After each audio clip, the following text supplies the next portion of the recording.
We are Borg. You will be assimilated. Resistance is futile. No, no, no! Resistance is definitely not futile. It's all about diversity. Okay. So they're in fashion, in vogue, at the tip of everyone's tongue. Yep. I'm talking about these buzzwords. DE&I for diversity, equity, and inclusion. Or IDEA for inclusion, diversity, equity, and accessibility. Or even JEDI for justice, equity, diversity, and inclusion. Wow, it's such a mouthful. But thoughtful reflection of these terms has risen to the common parlance and consideration.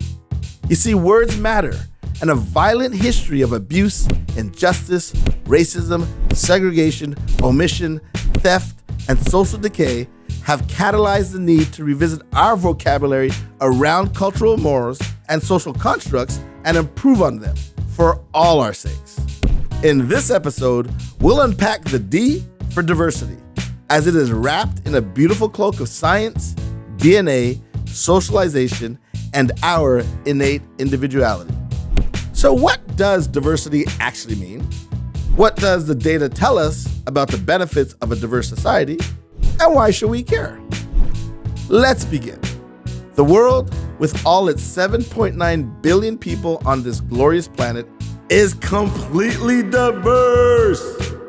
Women, men, differentiated genders, black, brown, white, First Nations people, Christians, Jewish, Muslim, Buddhist, agnostic, you name it, we're all alive and make up the human family.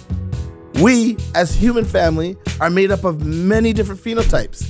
That is, many different physical presentations of the beautiful and differentiated DNA that codes for all life. Your parents contributed biological bits, and you were raised in a microenvironment replete with sociological bits, which all collectively contribute to who you are and how you present yourself to the larger world stage. This collection of experiences, thoughts, and perspectives that you bring to the global human landscape, that's diversity.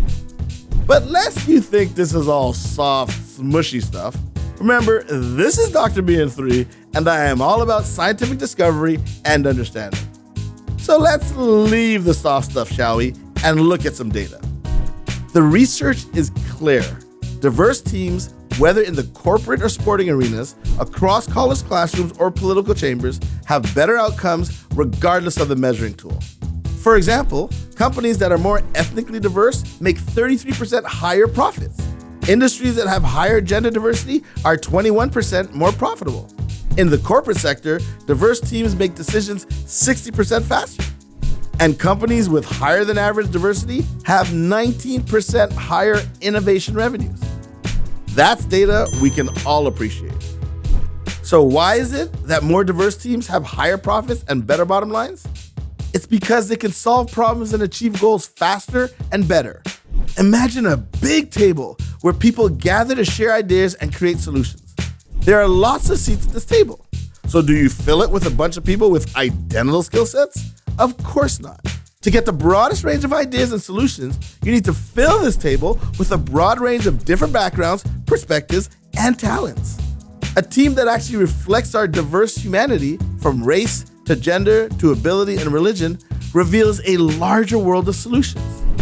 Consider the story of Temple Grandin, a brilliant scientist and animal behaviorist who was also autistic. Grandin's work around the humane treatment of livestock was groundbreaking, largely because her way of thinking, combined with agricultural science, led to new solutions.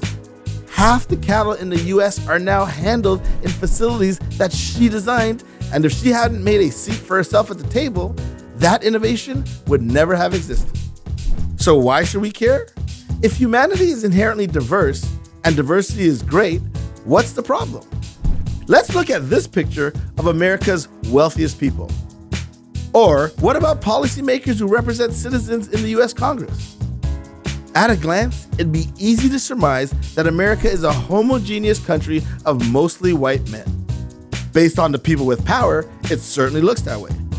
But the country, according to a Gallup poll, is approximately 45% male, 46% female, 43% Black, Brown, First Nation, or Pacific Islander, and that's just the United States. Globally, the population is approximately 85% of color. Yes, the majority. And 15% white, the minority. You see, diversity is equally distributed, but power and opportunity are not. Our power structures and prevailing sensibilities often ignore the needs and contributions of many. If we do not ensure an equal chance at a healthy, prosperous life, provide inclusive opportunities for all, and diversify our corporate and non-for-profit ecosystems, we are surely missing out on the next great inventors, problem solvers, artists, presidents, engineers, doctors, nurses, athletes, mothers, fathers. In short, we might miss that amazing human that can make our humanity even greater. So in the end, it is all about diversity. If you like this video, remember to like, subscribe, and comment below.